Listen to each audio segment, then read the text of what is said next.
Konsep model estesis yang telah dibahas pada pertemuan sebelumnya dapat dikembangkan lebih lanjut.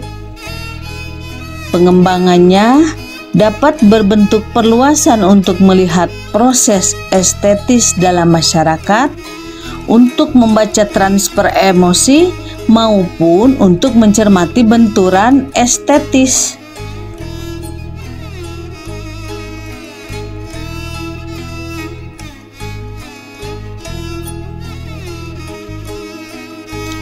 Pembahasan di pertemuan lalu merupakan estesis pada seorang individu. Selain itu, estesis juga dapat terjadi pada sekelompok orang atau masyarakat.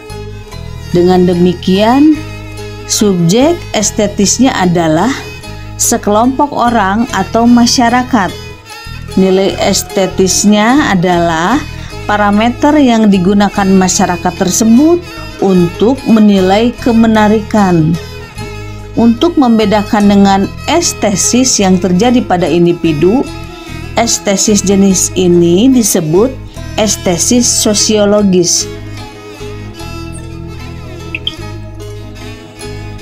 Karena pengalaman estetis dapat dirasakan oleh masyarakat, estetika dapat diterapkan dalam kajian sosiologi atau antropologi.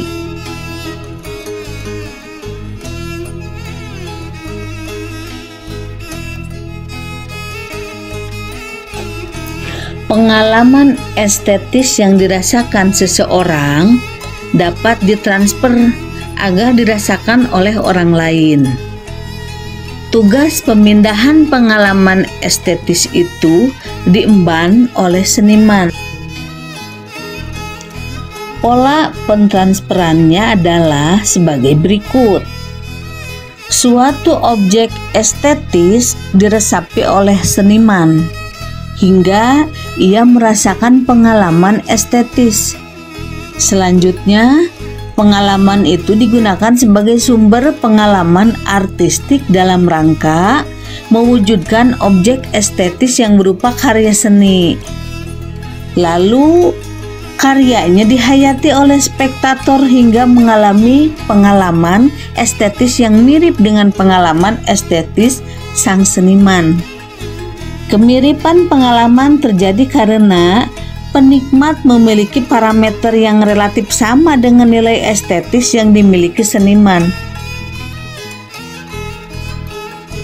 Meskipun demikian, tidak ada jaminan terjadi kesamaan pengalaman estetis antara seniman dengan spektator, karena pengalaman bersifat personal dan subjektif.